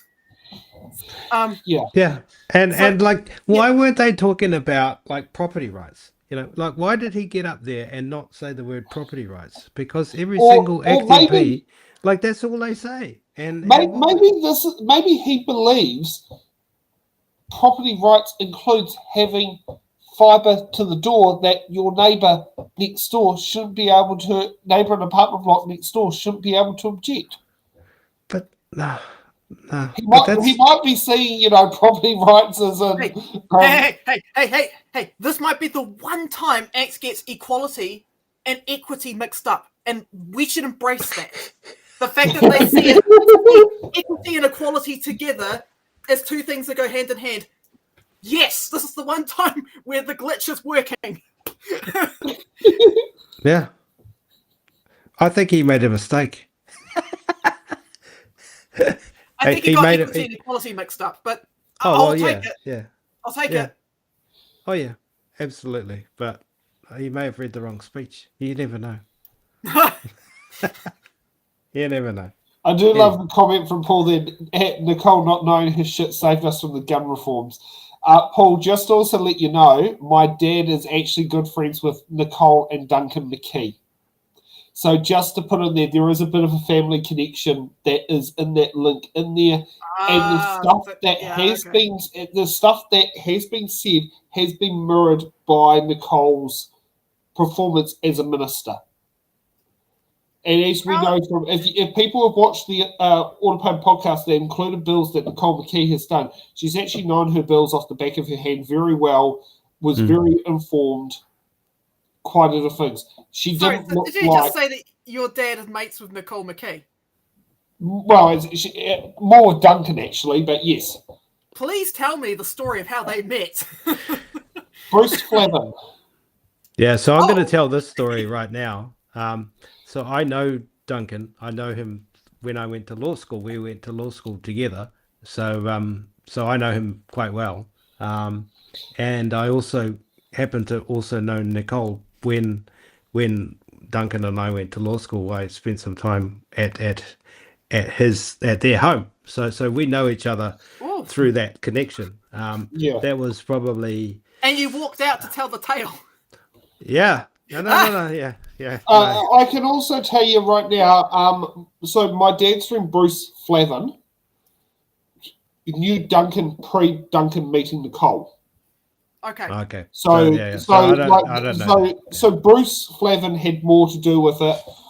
I think the first time I would have met Duncan that I actually remember would have been Bruce's funeral. Okay. That would have been when I've never met Nicole. I will tell you that right now. So at Bruce's funeral, Duncan was there, Nicole wasn't. Duncan turned up on a motorbike. Yes, that's absolutely right. Yeah, which anyone knows Duncan knows he turns up on a motorbike. I don't know if Nicole McKee rides around in motorbikes. I don't know. I picture her as an ATV user, driving around on a quad bike. Yeah. And I picture probably with something she caught with hunting, a deer or a pig or something on the back. Strapped on the back or something. I don't know. Did they have many guns at their house when you went to visit? I'm not going to tell that story. I think it's some things that should stay private. But Nicole McKee has been honest about the fact that she used to go out to the bush on the weekend to go hunting to sit there and provide food for her family. I don't need to know how many guns she owns. I don't need to know anything about her house. Yeah. Put it this way. Same electorate that we live in. Right, I know. Okay. Yeah, I know. Yeah, I think same postcode as well. Could be, yeah. Yeah. Where do you go hunting in Wellington? Oh, no, it probably would have been Tauruas. Yeah, I was going to say, it's like... Right, it wouldn't have been 5 minutes up the road. It would have been 2-3 hours up the road. Yeah, I was going to say, it's like, imagine bumping into Nicole McKee out Mount Holdsworth. I wonder if Celia's done that. Bumped into Nicole. Yeah. I got to ask her sometime. Yeah, probably good idea. Okay. Yeah, let's get on to Jenny Markroff. Thank you, Madam Speaker. I rise on behalf of New Zealand First in support of the Telecommunications Amendment Bill. This is a particular area which I have a lot of interest in as the Parliamentary Under-Secretary for Communications with the Delegation of Rural Connectivity. The telecommunications industry, Mr Speaker, provides an essential service. In fact, some could say it's a critical service. The services that the industry provides are the foundation of every modern service that we consume. We, in fact, have high-class digital infrastructure networks in New Zealand. We should be very proud of that. We know that the high-quality digital connectivity drives economic growth. It increases productivity, social inclusion, and access to essential services like healthcare, and of course education is enhanced by it.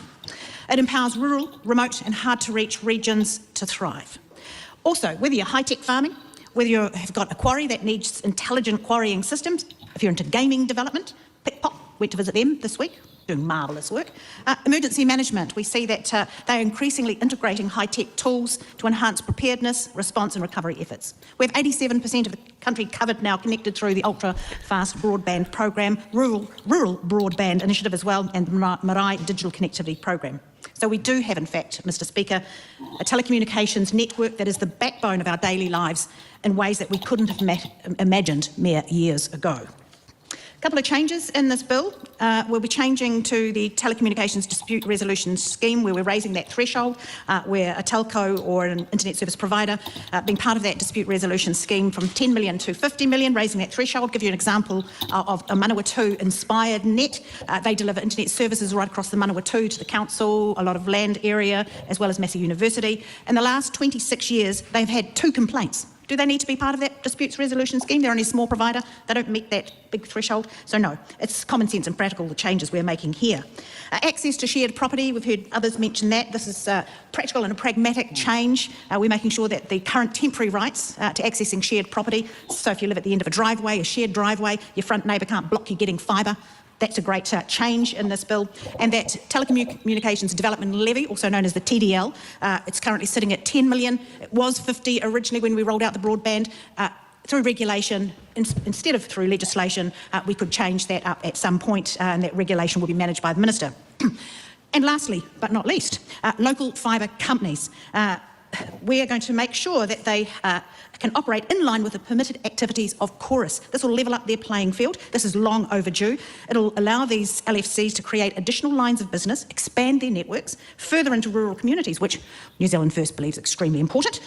They've found ways of being creative with their business cases, but this actually will help them to expand further and deeper into rural areas. This is really important to ensure that the economics will actually be the right bridge to cross. So I just want to acknowledge the local fibre companies, Enable Networks, Tuatahi First Fibre and North Power, the OG of LFC, for the great discussions that we've had. Also acknowledging the team at MB, James and Deb, for the great discussions we've had. Thanks for listening. I commend the bill to the House. I hope what Jenny is talking about is the provision to run fibre optic broadband on the same power poles that electricity runs in rural communities, which would be a very cost-effective way of delivering fibre to rural communities, and would basically break down a lot of barriers that currently sit in there with the fact, because one of the issues we had with copper broadband was the fact that it effective range ran out at about 10 kilometres, whereas fibre optic cable would be able to deliver that 100 megabyte per second from the exchange, probably 100 k's up some of those rural roads, like particularly Wanganui's got a lot of them where there's a lot of roads that go in. They go in for about 100 kilometres towards the national park off the state highways. And like you sit here and look at it, it's like going like, heck, imagine like having to run, there'll be no cell phone towers necessarily in the area or anything. This is like 15 years ago. Imagine if they were running fibre down those down the power poles. They could sit there and say connect all these properties up without having to put in a cabinet exchange. Well, I mean, a lot of rural folks, having been living out in the ye-old country myself, a lot of rural folks that live out on the big stations and things tend to use things like Starlink. Yeah. I was just satellite. Yeah, that's what is out there. But I mean, also remember, Starlink is overseas company. It's about options on the cards. Oh, I know. Imagine how cool it would be to use Rocket Labs and get our own fucking satellite system up there and make our own network system. Or Our own version of Starlink, publicly funded. Have a domestic competition to Starlink. I mean, I've got nothing against I don't like the guy who owns it, but I've got nothing against the concept of Starlink. Like, we used it, for instance, in the ballot for doing the 2025 shows.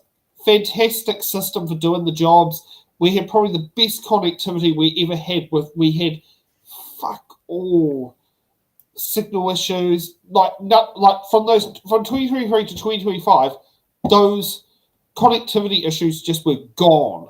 Like, there were a couple of places where it was a bit iffy that had to be sit there and do. But in general, it worked. It worked. And it meant we were not relying on cellular technology either, which, because we were going into different communities. Like, one of the things I can tell you right now, in Wellington, if you use 2 degrees for doing connectivity, you're pretty much home and host sorted. But if you go to, say, Auckland, 2 degrees is garbage. You'll have better luck with Spark. Yep. But, do you need 2? That means you have to have 2 routers or 2 sets of SIM cards.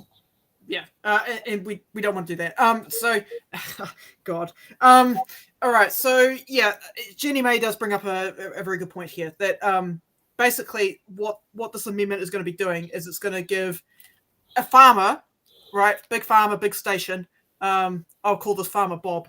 Farmer Bob? Yep, yeah, it sounds like a Bob. Kiwi farmer. Yeah, good old Kiwi Farmer Bob, number 8 wire. So basically what this bill is going to do is it means that in a practical sense that a rural farmer using a satellite service from an overseas company now has the same rights to reliable service and a clear path to complain as an urban user with a fibre connection. That's good. Yes. We like to give people the same equal rights to complain about shit.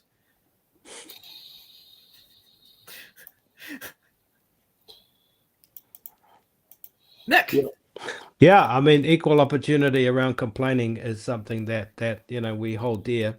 So yeah, I the only thing I come back to, and I'm at risk of departure here, is the complaint mechanism. I just still feel that having a complaint mechanism that's industry led is something that we may have to look at again. But I mean, if it's working and everyone's happy with it, then let's see how it goes. What, you mean you don't complain? Yeah, it seems like the whole. You mean you're telling me that you don't complain about a service by standing outside and shouting into the ether?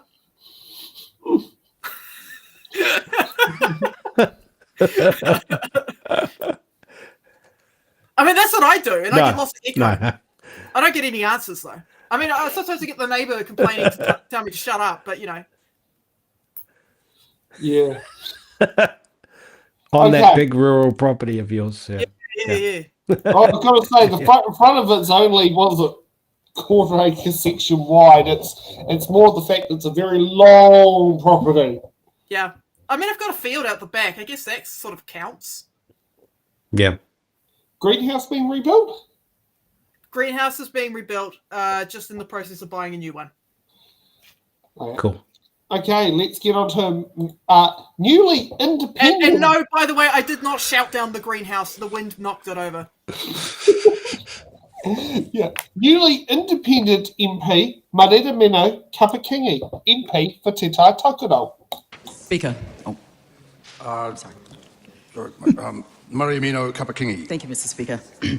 Mr. Speaker, this government has made one thing abundantly clear, and its determination is to push ahead and strip away what it calls red tape, rules and so on that it believes hold back the progress of our country.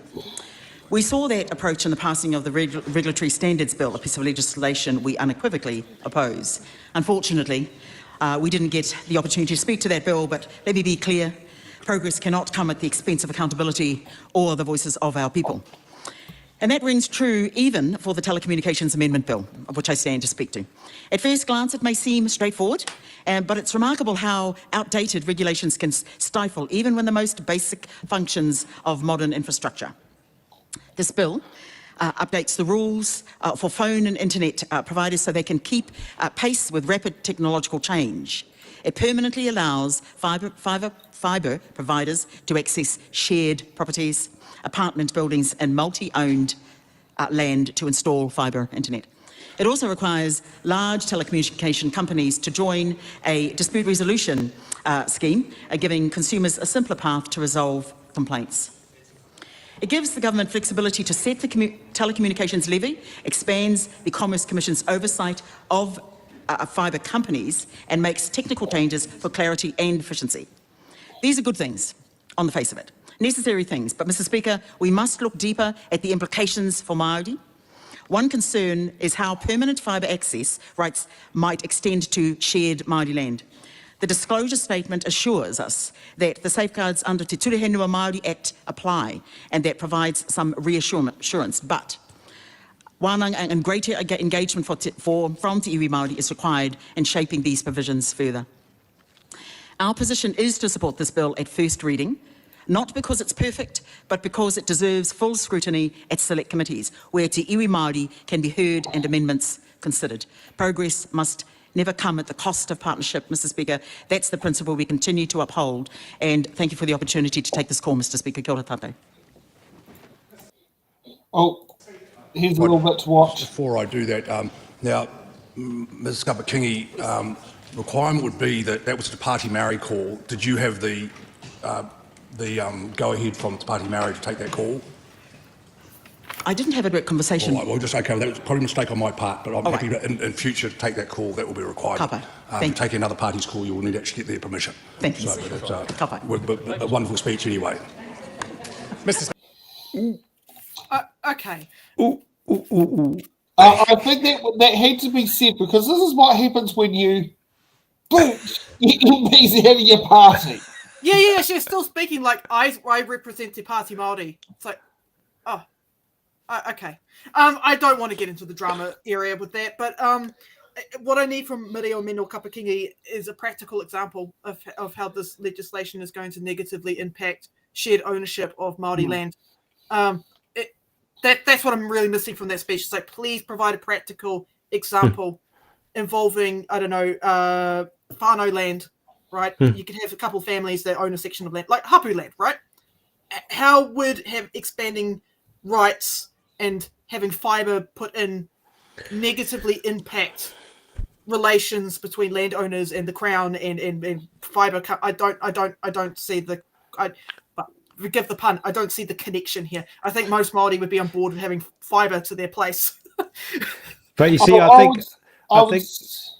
think that that is the type of issue that we'll get into in the select committee, and I think that's why Maria Mino is saying yes, there are some problems with this, but we need to take it to select committee so we can have those more detailed discussions and dialogue about it, potentially about like the issues to do with shared land, shared ownership, Māori iwi land, and we are supporting it just to go into select committee so we can have those discussions.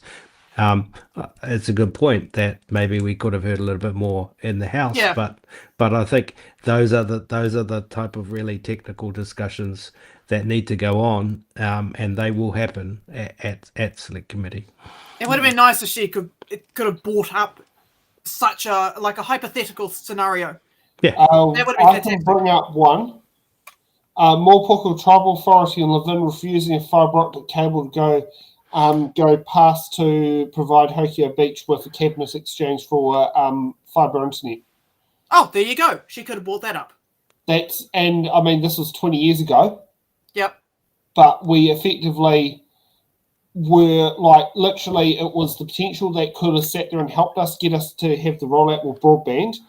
And the Mōpoko Tribal Authority, which is one of the local hapu or iwi that are based in Horowhenua, basically put the handbrakes on it big time because of where their land laid. Do you know why they said no? Like, did they just say outright no to fibre, or is it because the fibre lines or whatever had to go through Wahitapu, or what was? They weren't that really. They weren't that really cooperative. Okay. It's a shame. The person who told me about it was Gregor McGregor. Now, Gregor is no longer alive, so I can't really check up on it. Nikki, his wife, might be able to tell me, but Gregor was the one who was more in tune with it as a Māori himself, and a Māori who dedicated his whole life to living in Hokio Beach. Whereas Nikki is the marriage of the wife that moved in. Yeah. So I don't know. Gregor knew it off the back of his hand, but that's because Gregor was right into the local politics of it, and he was like stewing over it because he saw it as the fact that Hokio Beach was pretty much basically like it was a town that had nothing other than a park and a toilet, and the toilet, the water in the toilets wasn't even what is up to drinking standards. Well, I mean, I don't know how many people stop at a town to drink toilet water, but that's just me. No, but it's the fact, like it actually had on the public toilets was this water is not suitable for drinking. Oh, yeah, okay. Don't grab water from the sink. Yeah. Yeah, and because it came from the stream that was basically pretty badly polluted. Right, okay. And that stream is what the stream that fed that stream was Lake Horowhenua. Right, okay. So the potential issue that I'm seeing here in this bill is that in this amendment bill is that the process could be seen as cumbersome or could be pursued without full culturally informed engagement. There is a risk of providers using the legislation to pressure landowners or of creating divisions within whānau hapu regarding access, potentially undermining the principle of whanaungatanga and the collective decision-making process that governs whenua. So, yes, I can. If you don't have proper engagement between tangata whenua and fibre companies or telecommunications companies, yeah, sure. But it would have been nice to have seen in that speech a practical example of where that actually occurred. Yeah. Yeah, that's what I can think of. Yeah. But as I say, I mean, it happened 20 years ago when this happened. I mean, I wasn't even driving when this happened. And I've been driving over 20 years now. Yeah. Well, it is 10 o'clock. So we're out of time. So let's get to the bills that you can put in submissions for.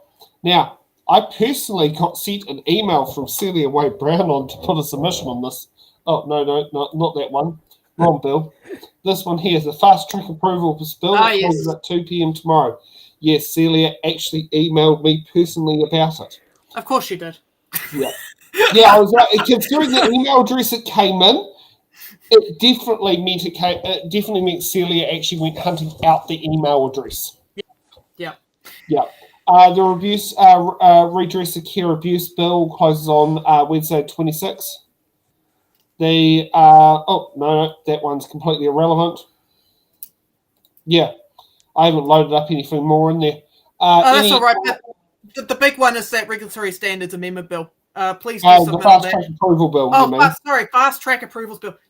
Goodness me, too many bills with too many wanky names. We need to get them cool, memorable names. If I could just put in a plug for the redress to the abuse and care bill, because that's a really significant change that the government is looking to basically make to the promises that were made to survivors. And I think if the more pressure that we can put on government to uphold the commitments that were made to survivors through the so just really make a submission on that bill and put the pressure back on government to uphold the commitments through the Royal Commission recommendations. Absolutely. Redress bill and fast track amendments bill. Guys, get onto it. Yeah. Okay, well, thank you for joining us. Any other queries, gripes, groans, moans, comments you want to make? No. Not really. No. No. I still want to have the story about the Act to Green supporter, but maybe that's for a different day. I can tell you, it doesn't take very long. Basically, I jumped ship from ACT over to the Greens over Ihumato. I'm a libertarian. Oh, yeah. I support Māori land rights. I don't like the idea of the Crown taking stuff off Māori and then giving it to a development company that Māori have not consented to. I don't like that. I think that's really bad. And as a libertarian, I think that makes my tummy feel yucky. So I decided to join a party that doesn't like things like the Public Works Act, that doesn't like screwing over Māori, who likes to consult actively with people on the ground. That makes my tummy feel happy. So I joined the Greens. So that's pretty much how I jumped ship. Very good. Awesome. Great. Okay. Yep, we'll see you all back here next Sunday for the Order Paper podcast. Have a good evening. Thanks, everyone. Have a good night. Thank you for watching The Order Paper, your express ticket to the New Zealand House of Representatives. Every episode, we unravel the complex world of legislation, debate, and democracy. From bills to select committees, we've got it all covered. From our team of political commentators who will dissect and explain what's happened so you can remain up to date on what's happened in the Aotearoa, New Zealand Parliament. To support our channel, you can become a Patreon member at patreon.com/It's in the Ballot. The Order Paper podcast is brought to you by It's in the Ballot Productions, live at 8 p.m. New Zealand Standard Time every